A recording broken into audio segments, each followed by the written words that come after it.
जोर जुट पानी।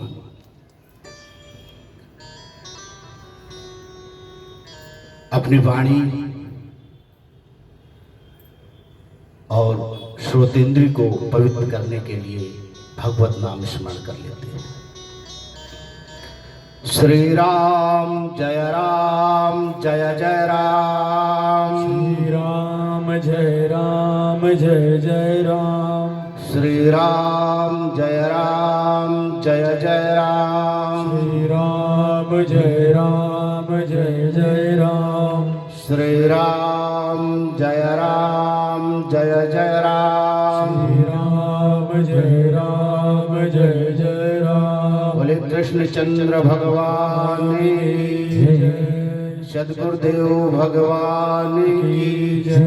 नमः पार्वती पते हर हर महादेव। तदेव रम्यं रुचिरं नवं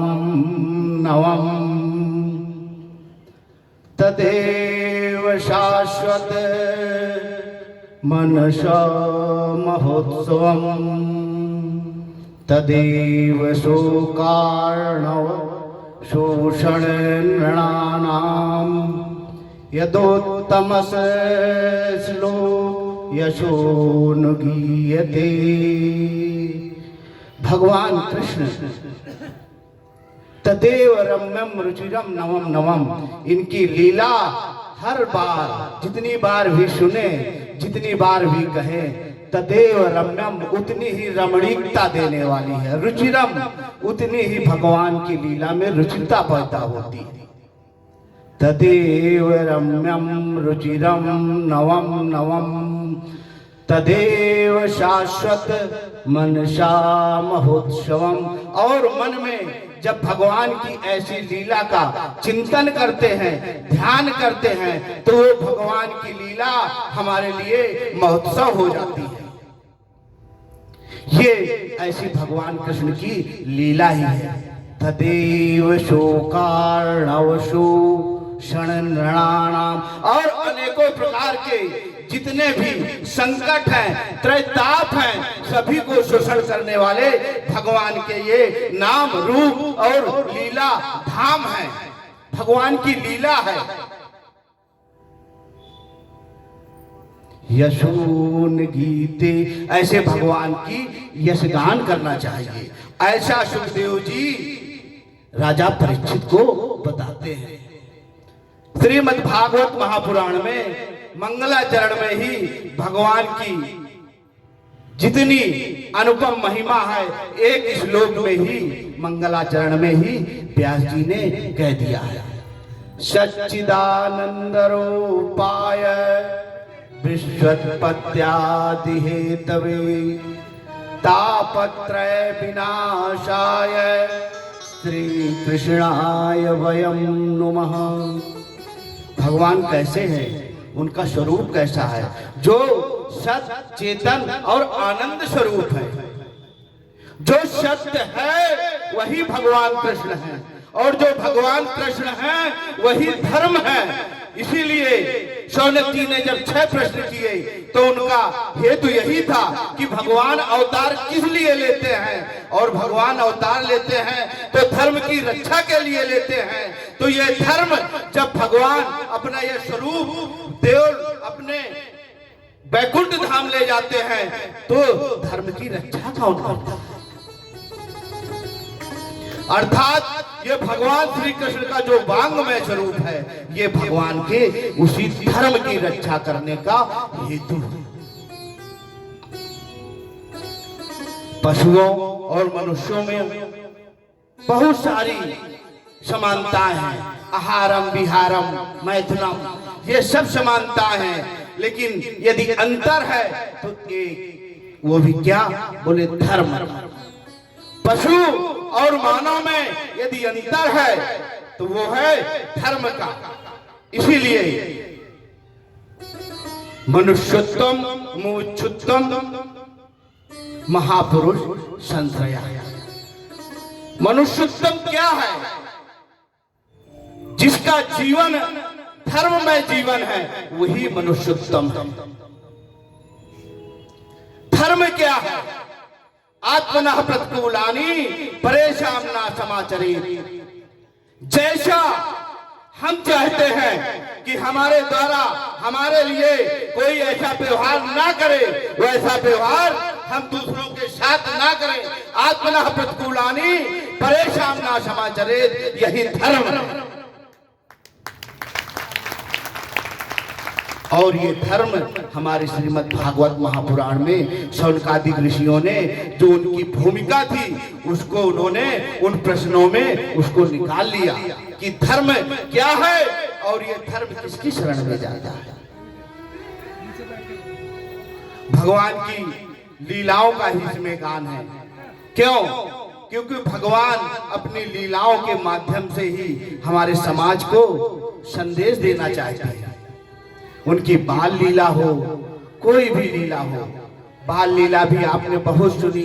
भगवान सूरदास जी तो जब स्मरण कर लेते थे ऐसी उनकी लीलाएं हृदय में आ जाती थी जो किसी ग्रंथ में भी नहीं होती थी। तो भगवान की लीला, ये वाणी समर्थ नहीं है कि उनकी लीला का वर्णन कर सके, लेकिन भगवान को यदि प्रिय था उस समय सबसे अधिक, तो वो क्या प्रिय था? वो था माखन। तो भगवान अपने इस लीला से क्या संदेश देना चाहते हैं? जो माखन है वो हमारा जो दूध है उसका सार है। जब भगवान कृष्ण बाल रूप में मां यशोदा से चंद्र खिलौना मांगते हैं तो माता एक परात में पानी रख देती है और उसका प्रतिबिंब दिखाती है। तो भगवान कृष्ण कहते हैं, माँ ये तो मेरी माया है, चिदानंद ब्रह्म प्रतिबिंब समन्वितम। माँ ये जो मिथ्या चित्र दिखा रही हो ये तो माया मेरे ही वश में है। और उसमें थपाकी लगा देते हैं। और जो मिथ्या का मतलब क्या है? जैसे दर्पण में अपना चित्र देखते हैं, ये असत्य नहीं है और ना ही सत्य है। ये क्या है? मिथ्या दिखता तो है लेकिन ना तो वो सत्य है ना असत्य है। ऐसे ही माया ने, माता यशोदा ने जब उनको उस परात में प्रतिबिंब दिखाया तो ये संदेश दिया कि माँ इस सृष्टि के जो माया है वो तो मेरे अधीन है माँ। और माँ ने कहा, बेटा जिस चंद्र खिलौने के लिए तू प्रयास कर रहा है वो तो कलंकित है। इसीलिए भगवान कृष्ण कहते हैं, माँ इसीलिए इस गोकुल में ये जो माखन है, ये जो गोपिकाएं हैं, सब लोग आप जानते हैं कितनी तपस्वी और मुनि हैं। इसीलिए इनके जो विचार हैं, मंथन से रूपी में जो माखन निकला है, इसीलिए माँ मुझे सबसे अधिक ये माखन प्रिय है। एक बार भगवान की लीला और उसके परिप्रेक्ष्य में एक घटना बताकर अपनी वाणी को विराम की ओर ले चलेंगे।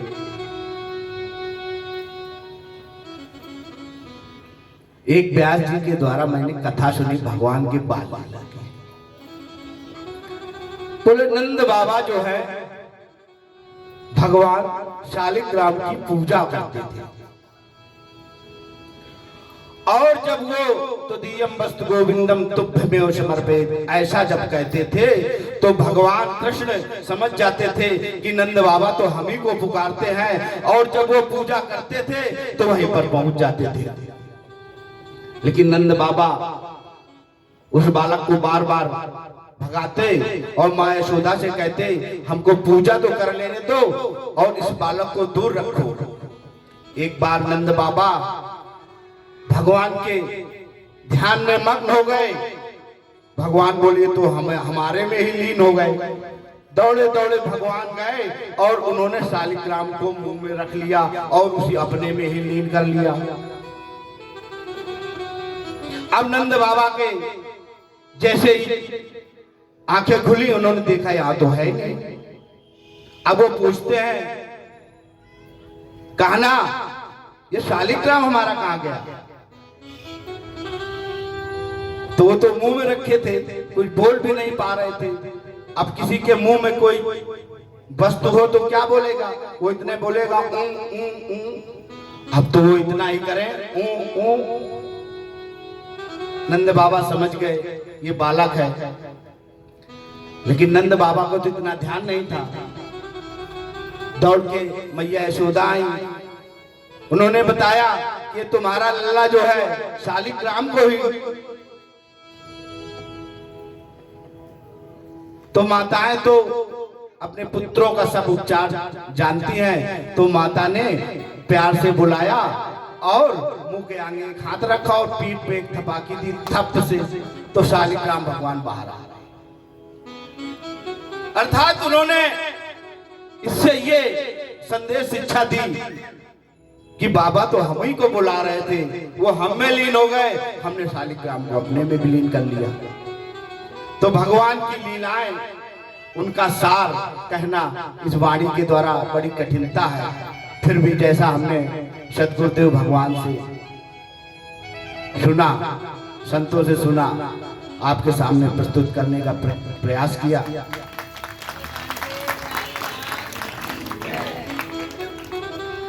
भगवान कृष्ण की आज के परिप्रेक्ष्य में एक उदाहरण देकर, क्योंकि भगवान ने अनेकों रूढ़वादियों को उस समय तोड़ा, जो रूढ़ियां बन गई थी, जो परंपराएं नहीं थी वो रूढ़ियां बन गई थी। एक घटना सुनाते हैं, सत्य घटना बिहार की।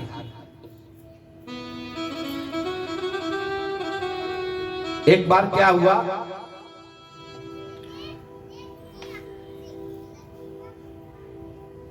उस घर में नव दंपति वर और वधू का विवाह होकर आया।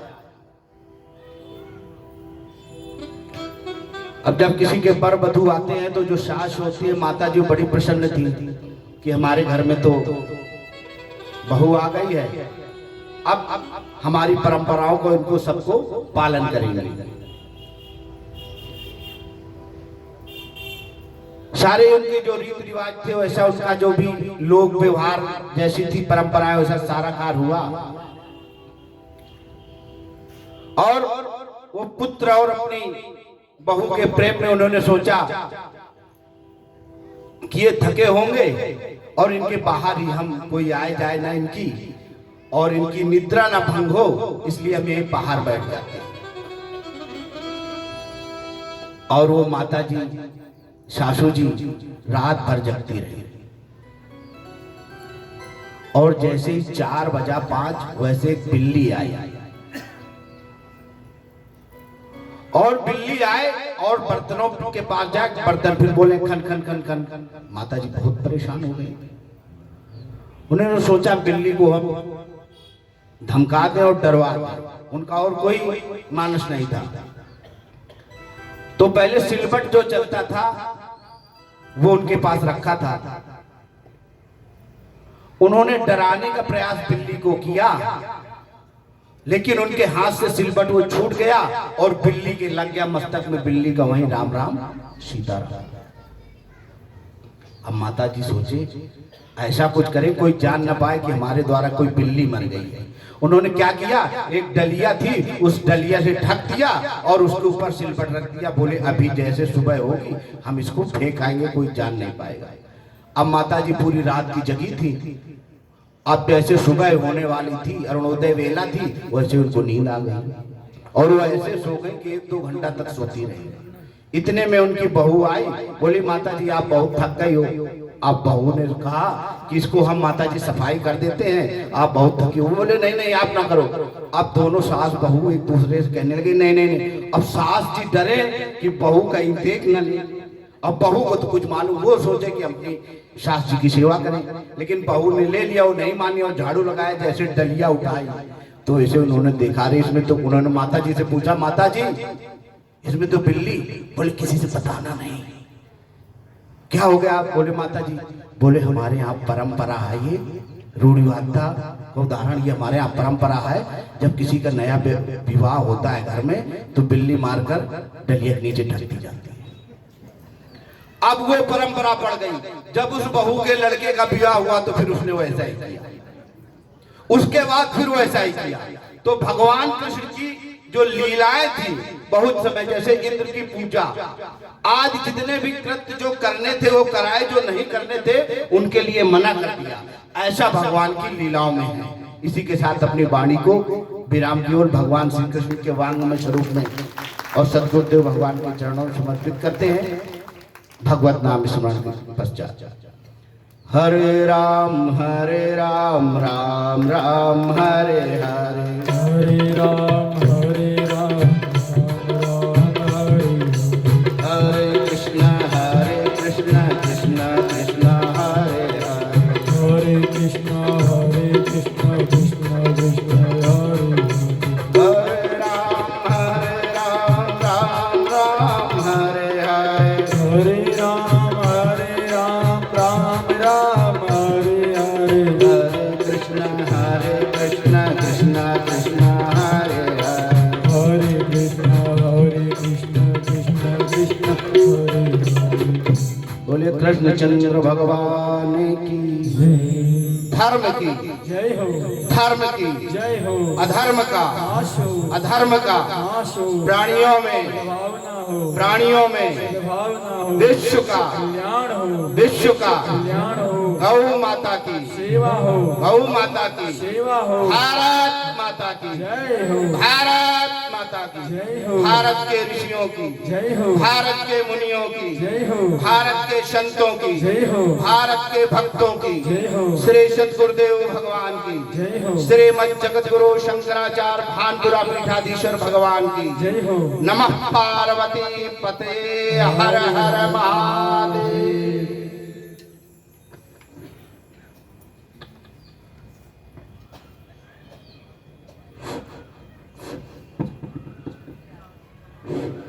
हेलो सीताराम।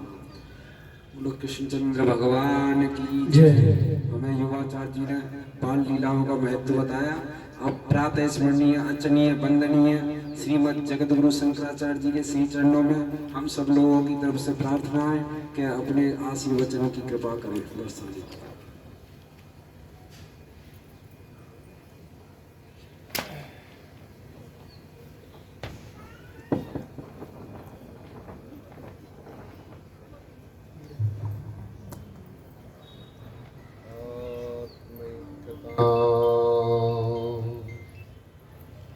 ज्ञाननिधौ निमग्नौ ब्रह्माण्डभाण्डोदरवर्तमाना अद्वैतसिद्धान्तप्रदातता वरं ते शङ्कराचार्य नमामः।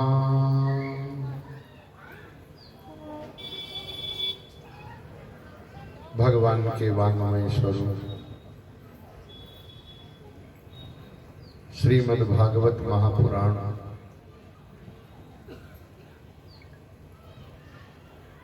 को नमन वंदन पूर्वक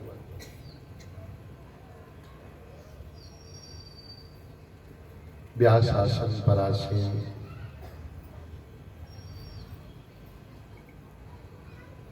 श्री रजनीश भट्ट जी,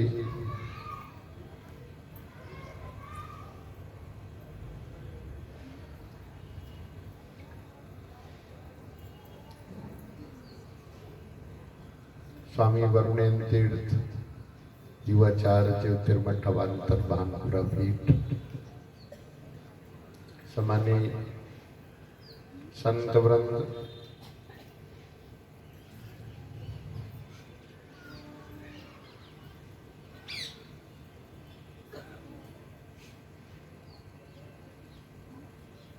पुजारी जी,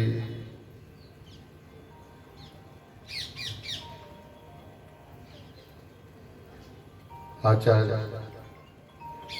प्रमोद जी,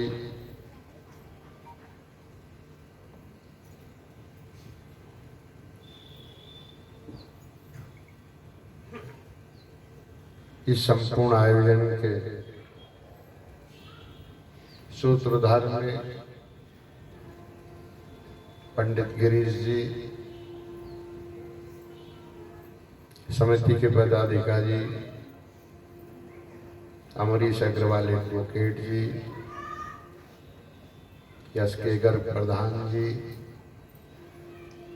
डी.आर. गुप्ता जी, अजय गर्ग जी, जनेश्वर शर्मा जी, प्रीतम सिंह एडवोकेट जी, आप सभी के अनेक और साथी, लक्ष्मी नारायण जी, राजकुमार गुप्ता जी, अश्विनी मित्तल जी, उज्जवल अग्रवाल जी, रवि कपिल जी, यशपाल प्रधान जी, आलोक वर्मा एडवोकेट जी, ईशांत चौधरी एडवोकेट जी, इंद्र बहादुर जी, राजेश उपाध्याय जी, भगवान श्याम सदाशिव शिव मंदिर कपिल विहार की समस्त ट्रस्टीगण, उपस्थित निकट और दूर से पधारे हुए सभी श्रद्धालु मान भाव, मातृशक्ति स्वर लयताल स्वर सरगम तान संगीत के विद्वान, आप सभी उपस्थित मान भाव। जब कोई घटना घटित होती है तो उस घटना का यथार्थ वर्णन किया जाता है। दो प्रक्रिया है, एक घटना की और एक घटना के शिक्षा की। बोल दो। एक चरित्र, एक लीला का, और लीला का उद्देश्य और उसके संदेश का।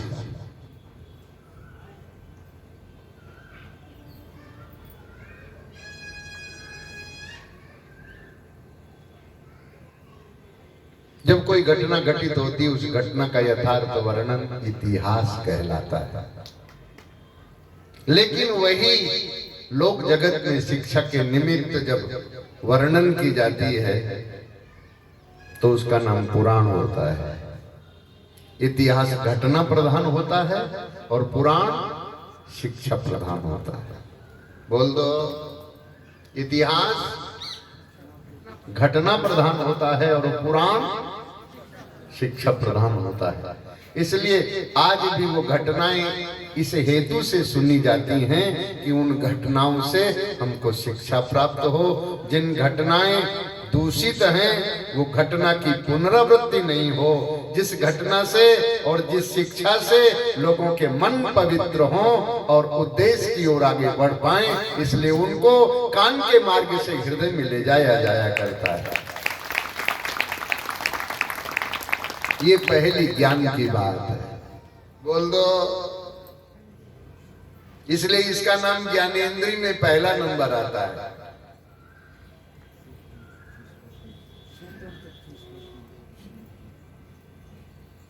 दोबारा बोल दो। ज्ञान की पहली इंद्री कौन है?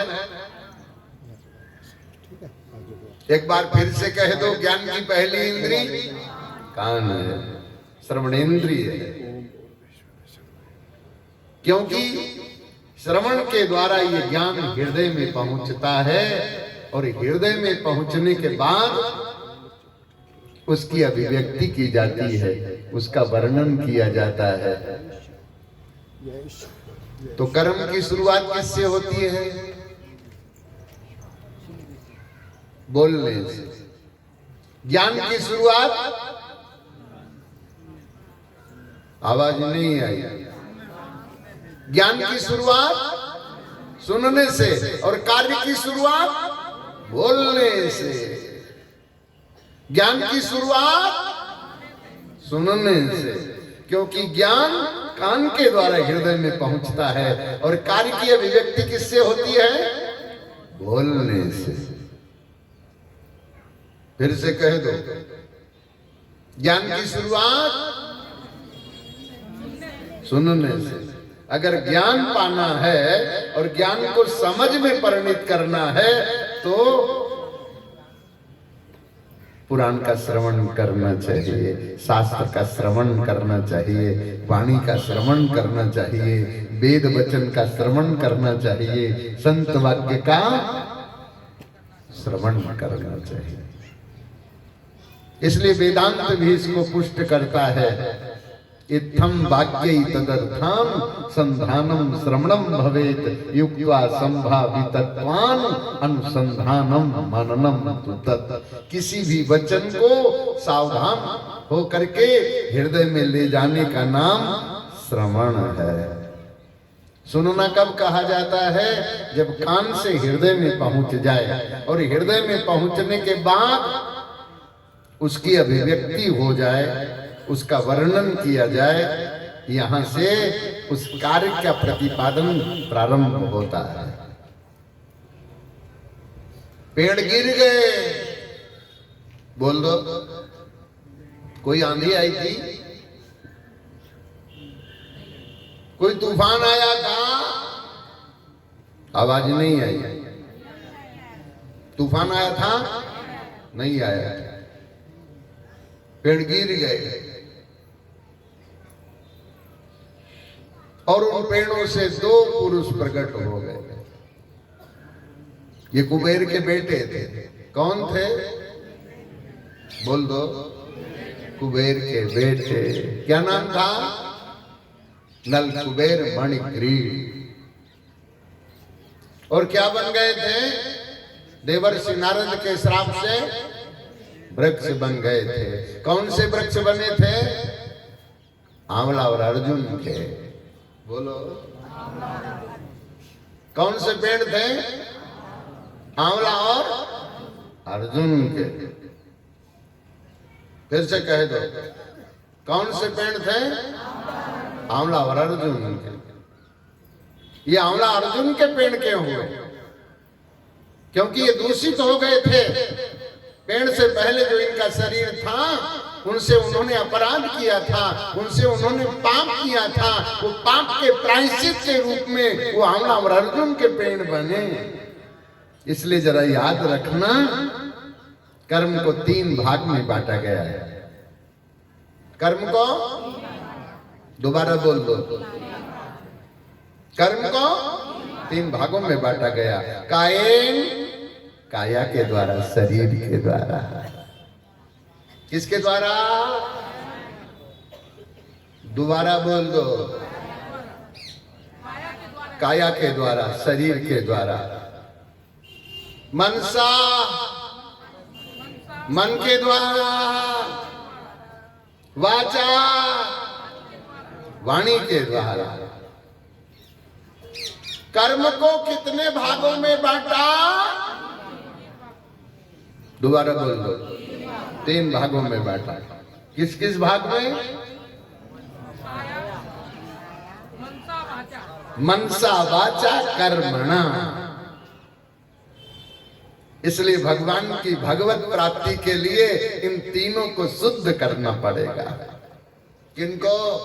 मन, वचन, कर्म को। बोल दो। इसलिए गोस्वामी तुलसीदास जी महाराज जी ने भी उस तत्व का प्रकाश दिया हुआ है।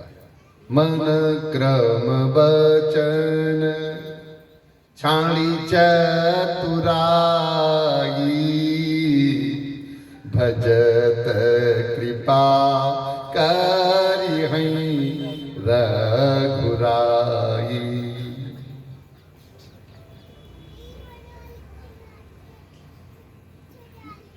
मन के 3 कार्य शास्त्र ने मना किए हैं।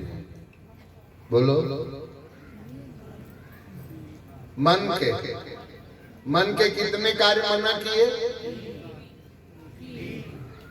पर द्रव्येषु अभिध्यानम, दूसरे के धन दौलत को पाने की इच्छा। आवाज नहीं है। दूसरे का धन हड़पना चाहिए, दूसरे का धन छीनना चाहिए, दूसरे की वस्तु पदार्थ, पराई चीज। बोलो। दूसरे का ध्यान करना चाहिए, वस्तु पदार्थ का नहीं आवाज आई। दूसरे के वस्तु पदार्थ का, धन का ध्यान नहीं करना है। किसका ध्यान करना? बोले भगवान का ध्यान करना है। ध्यान किसका करना? और ध्यान करते किसका है? दूसरे की चीज का, दूसरे की वस्तु का, दूसरे के पदार्थ का। तो क्या नहीं करना चाहिए? बोल दो, समय घट रहा है। दूसरे के वस्तु पदार्थ धन आदि का ध्यान नहीं करना है। ध्यान तो बोलो ना, परमात्मा का करना। पर द्रव्येषु अभिध्यानम, दूसरे के धन वस्तु पदार्थ का ध्यान न करके परमात्मा का ध्यान करना, कृष्ण का ध्यान करना, राम का ध्यान करना, अपने इष्ट का ध्यान करना। गणेशम च दिनेशम च विष्णुम शिवम शिवाम अग्निम गुरुम च, इनका ध्यान करना है। गणेश जी का ध्यान करना, विष्णु का ध्यान करना, सूर्य का ध्यान करना, शिव का ध्यान करना, पार्वती का ध्यान करना, गुरु का ध्यान करना, अग्नि का ध्यान करना। ये ध्यान के योग्य का मन सा अनिष्ट चिंतनम, मन से दूसरे का अनिष्ट बुरा, आवाज नहीं आई। दूसरे का बुरा करना कि दूसरे का भला करना? अपना भला करना और दूसरे का बुरा करना।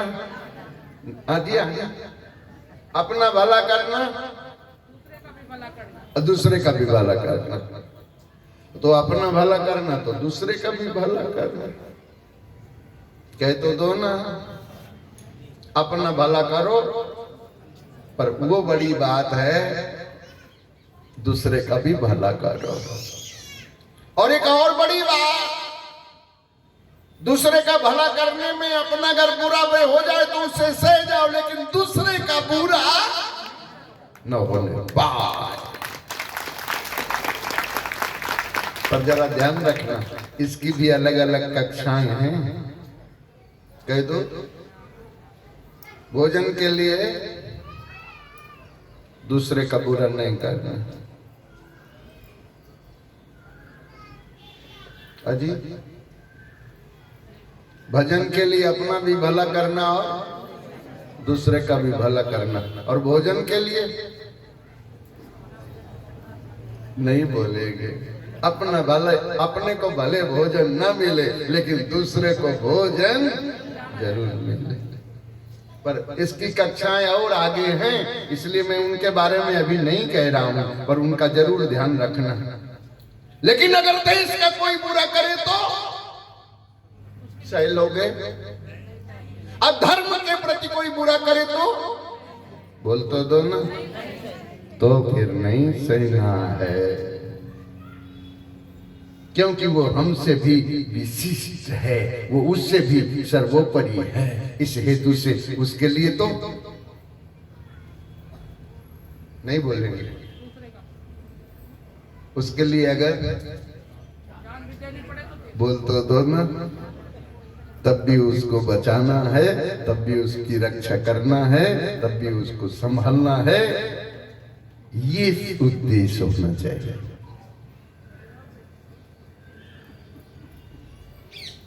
वित्तता भी निवेशस्य, और कर्तापन का अहंकार नहीं करना। हमने किया है, हम करते हैं, हम करें। इसलिए मन के कितने कार्य बताए अजी, जो नहीं करने हैं। क्या कहा? मन के 3 कार्य करने योग्य तो अनगिनत हैं, उनकी गिनती नहीं, खूब करने हैं, लेकिन जो नहीं करने वो बोल तो दो, कितने? गिनती के 3, मन के गिनती के 3 कार्य नहीं करने।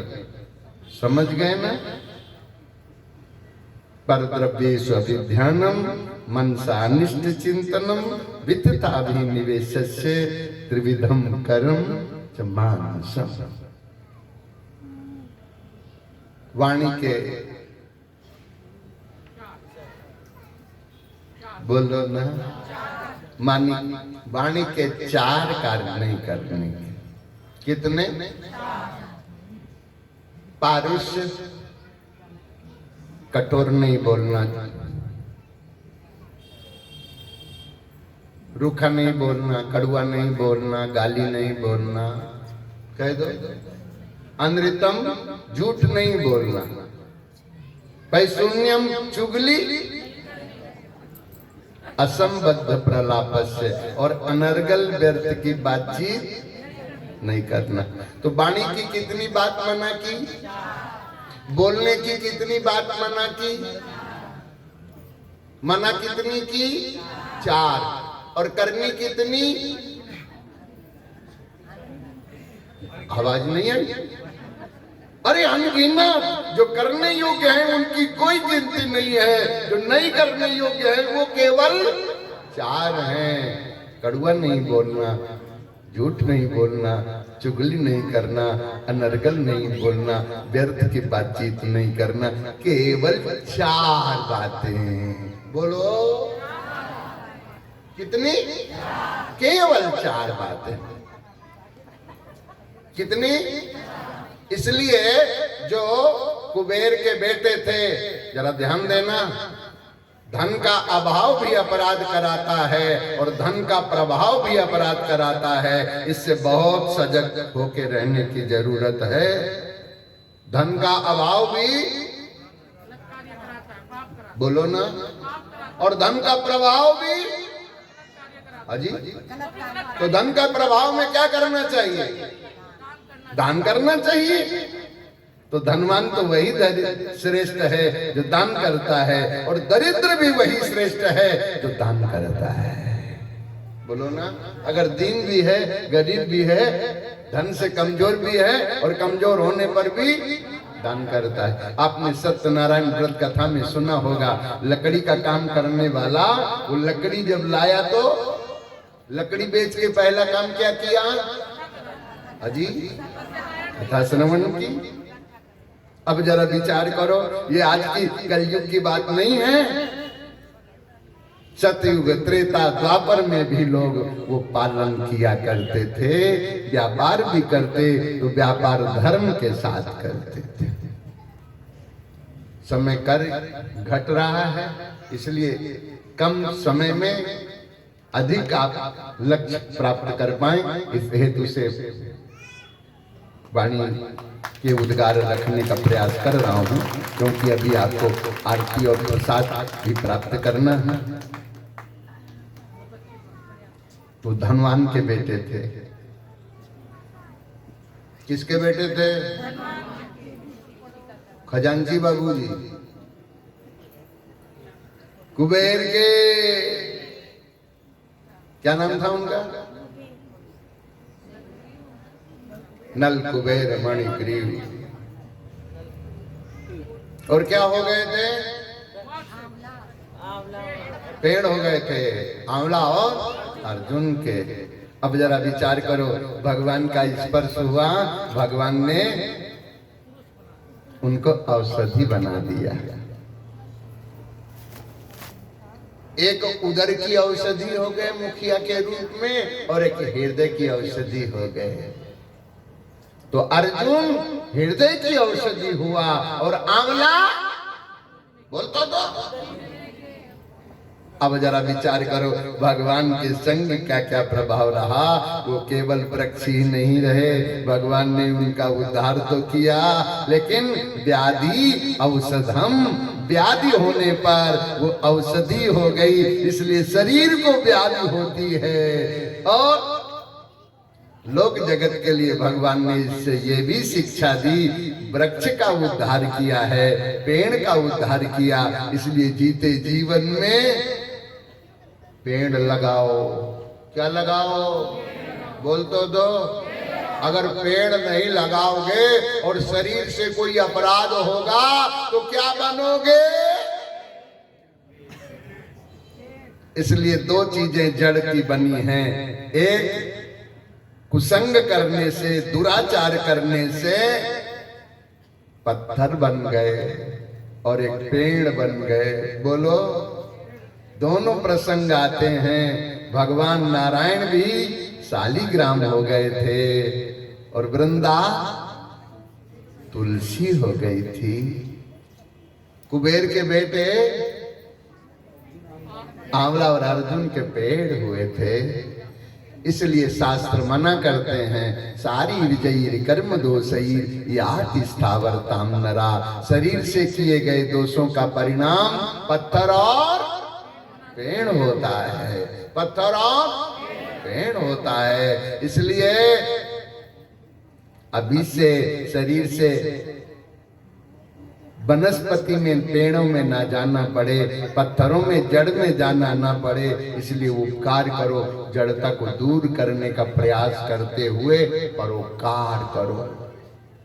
मेरे साथ बोल लीजिएगा, वृक्ष हमारे नित्य सहायक, वृक्ष हमारे नित्य सहायक, इनकी सेवा पालन करना, इनकी सेवा पालन करना, यही हमारी भारतीयता,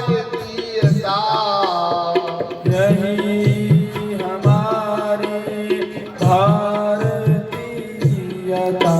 यही हमारा मानव धर्म, यही हमारा मानव धर्म, यही हमारा मानव धर्म।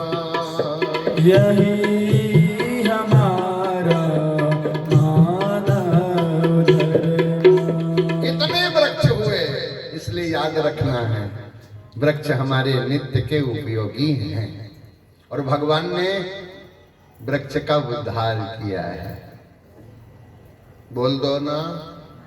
तो पेड़ लगाने चाहिए कि पेड़ काटने चाहिए? पेड़ों का संरक्षण करना चाहिए कि पेड़ों को नष्ट करना चाहिए? संरक्षण करना चाहिए। और जरा ध्यान रखना, पेड़ ना बनना पड़े, इसलिए अपने हाथों से परोपकार करके पेड़ों की बढ़ती कर दो, तो जीते जीवन में प्रायश्चित, पश्चाताप दोबारा न करना पड़े और वृक्ष बनना न पड़े, जो दूसरे वृक्षों की बढ़ती से, वनस्पति से ये सृष्टि आनंदित हो जाए। खैर खेजड़ी शीशम साल चीड़ बुरास कटहल इमली जामुन लीची, सभी वृक्ष कितने उपयोगी। वृक्ष बड़े उपयोगी है। आप सबने सुना होगा,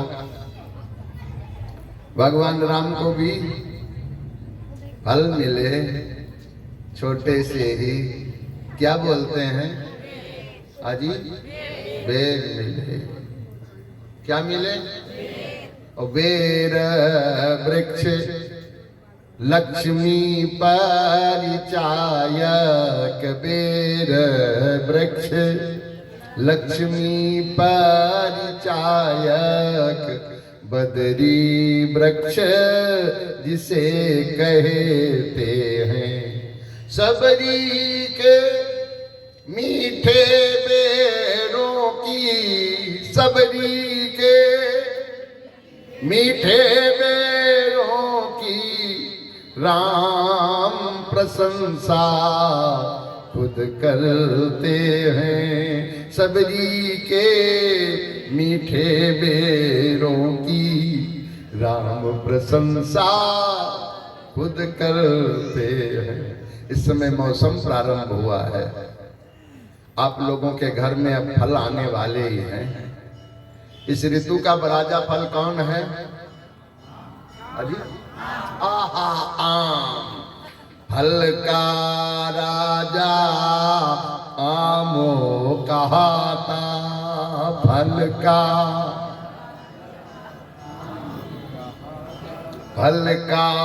राजा आमो कहाता। आम वृक्ष भारत का गौरव, आम वृक्ष भारत का गौरव, आम वृक्ष। बोल तो दो ना, आम वृक्ष भारत का गौरव। फलों का राजा आम कहलाता है।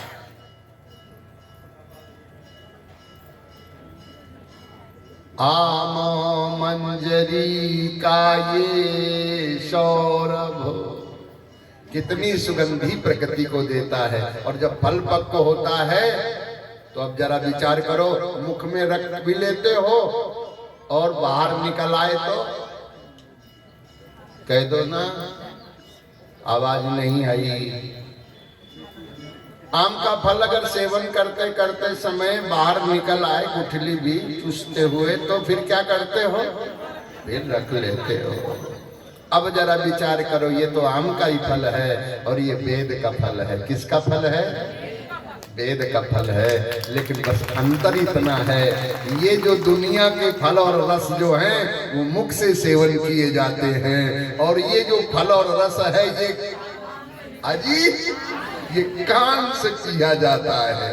ये फल, ये रस, ये अमृत कान से पिया जाता है और हृदय में जा करके आनंदित कर देता है। नैमिषारण्य में ऋषियों की सभा में तो सूत जी महाराज ने शौनक जी को इतना ही उपदेश कर दिया कि प्रविष्टा कर्ण रंध्रेण स्वनाम भाव सरोरुहम धुनोति समलम कृष्ण सलिलस्य यथा शरत। कान के मार्ग से ये सब हृदय में पहुंचता है और हृदय में पहुंच करके हृदय के मैल को धुल देता है। इसलिए पुराण सुना जाता है, इसलिए शास्त्र सुने जाते हैं, क्योंकि ये कान से हृदय में पहुंचते हैं और हृदय में पहुंचे हुए की अभिव्यक्ति की जाती है। किससे? बोलो, बोल बोल के, बाणी बाणी से, कहने से, बोलने से। इसलिए वो जो पेड़ बन गए थे वो सबसे पहले उन्होंने क्या किया? तो सुखदेव जी ने राजा परीक्षित को बता दिया। क्या किया उन्होंने? वाणी गुणानुकथने श्रवणौ कथायाम। वो दोनों पेड़ों से जो प्रकट हुए वो बोलते हैं, भगवान मेरी वाणी आपके गुणों का गुणानुवाद करे, वर्णन करे, कीर्तन करे, श्रवणौ कथायाम, और मेरे कान आपकी कथा का श्रवण करे। हस्तौ च कर्मसु, हाथों से सत्कर्म करे। हाथों से बोल तो दो, हाथों से सत्कर्म करे। मनस्तो पादयोर्नः, और मन हमारा कहाँ रहे? बोले आपके चरण कमलों में रहे। मन कहाँ रहे? अच्छा, भगवान के पास पहुंचना चाहते हो तो काहे से पहुंचोगे? भगवान के पास पहुंचने का एक विमान है, उस विमान का नाम मनोग्रयानम है। मनोग्रयानम, मन रूपी यान पर, मन रूपी विमान पर पहुंच करके भगवान से मिल सकते हो। किस पर बैठ के? बोल दो, मन रूपी विमान पर। तो मन रूपी विमान से भगवान के पास जाओगे, वैकुंठ लोक में, ऊपर के लोकों में के नीचे जाओगे। आवाज नहीं आई।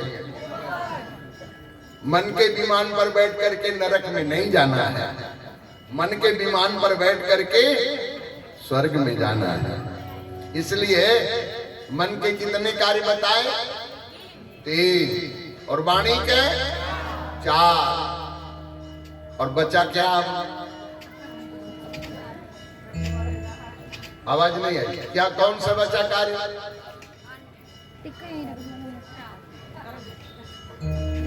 अब शरीर बचा। तो शरीर के भी 3 काम मना किए। कितने? अदत्तानाम उपादानम, चोरी नहीं करना। क्या नहीं करना? चोरी नहीं करना। अदत्तानाम उपादानम हिंसा चैव विधानता, हिंसा नहीं करना। परदार पर से वाचा शारीरम त्रिविधम स्मृतम। शरीर के 3 कार्य मना किए। कितने? बोले चोरी नहीं करना। अगर चोरी करोगे तो अर्थशास्त्र मना करता है। नहीं, उन्हीं के लिए व्यवस्था आगे भागवत जी में महाराज परीक्षित को महाभाग सुखदेव जी नरक बताते हैं। नरक अनाज की चोरी करने वाले चूहा बनते हैं। धान्यम दत्वा भवत्याग कांसम हंसो जलम प्लवा मधु दंसा पया काका रसम स्वानकुलो घृतम कौशेयम तिद्री हित्वा फलमूलम तु मरकटा सुच्छुंदरी सुभान गंधान पत्र शाकंत वर्हिणा। अन्न की चोरी करने वाला चूहा बनता है। पानी को बर्बाद करने वाला मेढक बनता है। पानी बिगाड़ने वाला, आवाज नहीं आई, क्या बनता है? मेढक। जलम प्लवाह मधु दंसा, बोले शहद चुराने वाला, रस चुराने वाला मक्खी बनता है। रसम स्वान, रस चुराने वाला कुत्ता बनता है। नकुलो घृतम, घी चुराने वाला नेवला बनता है। कौशेयम तितरी हित्वा, कपड़ा चुराने वाला तीतर बनता है। फल मूलम तु मरकटा, फल चुराने वाला बंदर बनता है। छुछुंदरी सुहान गंधान, और सुगंधित तेलों की, इत्र की चोरी करने वाला छुछुंदर बनता है। धान्यम हृत्वा भवत्या कांस्यम हंसो जलम प्लवा मधु दंसा पया काका, और दूध की चोरी करने वाला, दूध बिगाड़ने वाला कौआ बनता है। पया काका, दूध वाला, दूध चुराने वाला, दूध बिगाड़ने वाला। इसलिए माताएं जो बुद्धिमान होती वो दूध नहीं फाड़ती हैं, दूध में नमक नहीं मिलाती, दूध में खटाई नहीं मिलाती। क्यों? बोले दूध बिगड़ जाएगा। दूध को बिगाड़ने वाला, दूध को चुराने वाला कौआ बनता है। कौआ। भया काका रसम स्वान, रस चुराने वाला कुत्ता बनता है। नकुलो घृतम, घी चुराने वाला नेवला बनता है। कौशेयम तितरी हित्वा, कपड़ा चुराने वाला, आवाज नहीं आई, तीतर बनता है। फल मूलम तु मरकटा, फल चुराने वाला बंदर बनता है। छुछुंदरी सुभान गंधान, सुगंधित वस्तुएं चुराने वाला छुछुंदर बनता है। पत्र शाकंत वर्हिणा, साग पत्ती चुराने वाला। इसलिए जरा शास्त्र ने आगे नरक के भी वर्णन आपने पीछे सुने हुए हैं। इस हेतु से भी वो अपराध की प्रायश्चित निवृत्ति के लिए सबसे पहले पेड़ों में से पुरुष जो प्रकट हुए वो बोल रहे हैं। सुखदेव जी परीक्षित को बता रहे हैं, वाणी गुणानुकथने श्रवणौ कथायाम हस्तौ च कर्मसु मनस्तो पादयोर्ना स्मृत्याम शिरसितो निवास जगत प्रणामे दृष्टि सतां दर्शनेस्तु भवतनूना।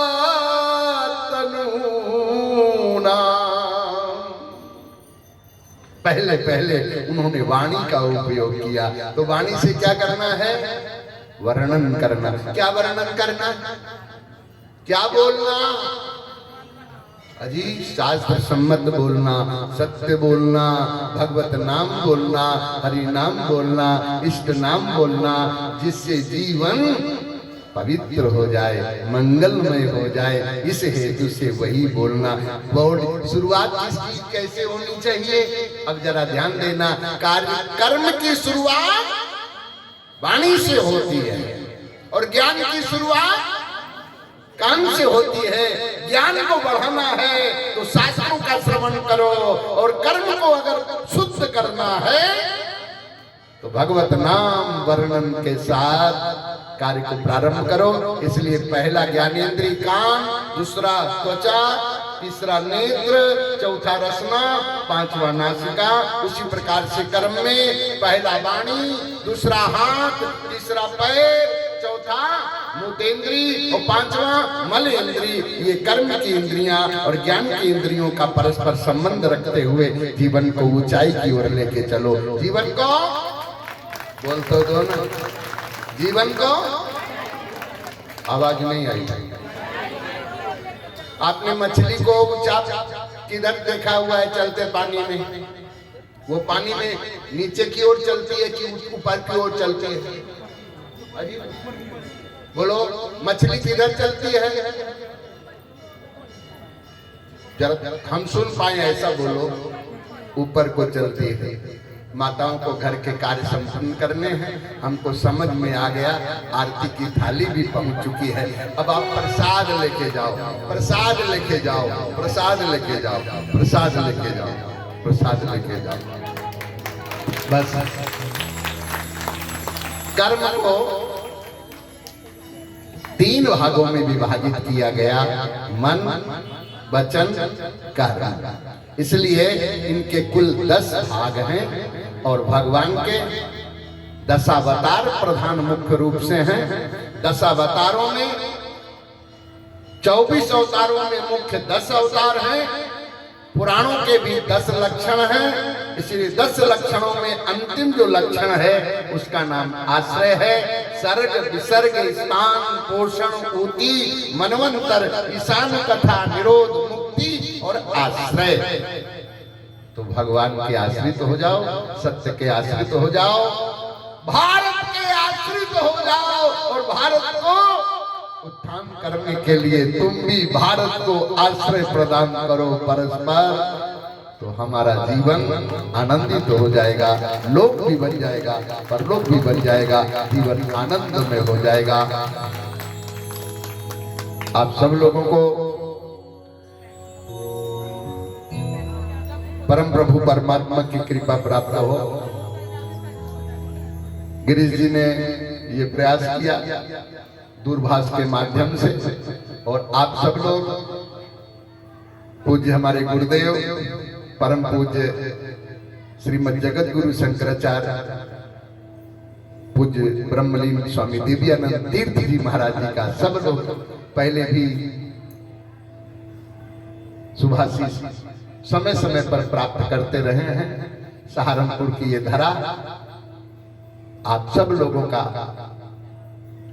उनका चरणों का सानिध्य महाराज श्री को भी अनेकों बार, और यहाँ के अनेक महापुरुषों और संतों को समय समय पर आप सब लोगों को प्राप्त होता ही रहा है। मैंने प्रयास किया और उसकी सफलता मिली। प्रियात्मन रजनीश भट्ट जी को और इनके पूरे परिकर को भी बहुत बहुत स्नेह, बहुत बहुत आशीष। आप सब लोगों को परमात्मा आप सब लोगों को शारीरिक स्वास्थ्य, मानसिक सुख, आत्मिक आनंद और परम तत्व का अनुभव प्रदान करे। लोक भी बनता चले, परलोक भी बन जाए, जीवन मंगल में हो जाए, आनंद में हो जाए। हमारा धर्म, हमारा राष्ट्र संबल को प्राप्त करे। इस हेतु के साथ सभी को इसने आशीर्वाद खुले सदगुरुदेव भगवान की। तो आइए भगवान साक्षात भगवान शंकर के अवतार भगवान सदगुरुदेव हमारे धर्म के, हमारे 4 पीठों के मूल स्तंभ पूज्य गुरुदेव श्री जगत गुरु शंकराचार्य जी के श्री चरणों में कोटिशय प्रणाम। और आपने अपना अमूल्य समय दे करके हम सभी भक्तों के ऊपर, सभी श्रद्धालुओं के ऊपर आपने अद्भुत कृपा परिवर्षित की। एक बार जोरदार तालियों से पूज्य गुरुदेव का हार्दिक स्वागत, अभिनंदन।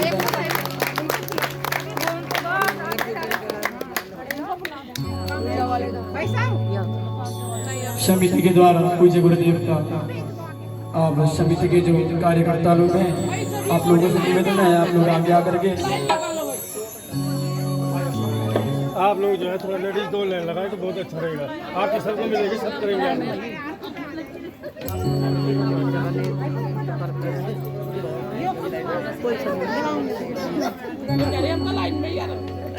पूज्य शंकराचार्य, देखिए कुछ लोग नीचे रहे हैं और एक बार जोरदार करतल ध्वनि से आप लोग तालियां बजाएं। पूज्य गुरुदेव जी का हार्दिक स्वागत। देखिए भारतीय हमारी जो वैदिक सनातन संस्कृति है, हमारे चार पीठों के चार शंकराचार्य जगत गुरु आज हमारे समक्ष विराजमान है। आपका आशीर्वाद सारे सहारनपुर के भक्तों के ऊपर बना रहे और एक बार कोटि से हार्दिक स्वागत इस धरा पर। तो आइए आज की पुनः सदगुरुदेव जी की आरती और पुनः वांगमहेश्वर भगवान भागवत भगवान की आरती करते हुए। और देखिए कल यहाँ पे गोवर्धन पूजन भी होगा, 56 भोग भगवान को लगेंगे। रुक्मणी विवाह होगा तो विवाह में दान होता है, तो दान की सामग्री आप लोग साड़ी इत्यादि कुछ भी ले आ सकते हैं। भगवान को 56 भोग भगवान को लगेंगे, तो अपने घर से मेवा मिष्टान इत्यादि फल भगवान को अर्पण होंगे। तो अधिक से अधिक संख्या में आप लोग आए और इस दिव्य श्रीमद् भागवती ज्ञान गंगा में अपना अमूल्य सहयोग दे करके अपने जीवन को धन्य करेंगे। बोले जगत गुरु शंकराचार्य भगवान की, बद्री विशाल भगवान की, नमः पार्वती पतये हर हर हर महादेव।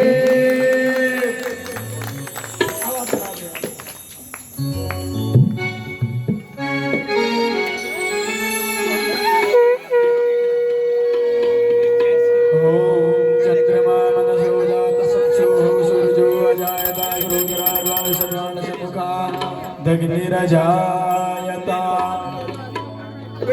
मन में बसा कर तेरी मूर्ति, मैं बसा कर तेरी मूर्ति उतारूं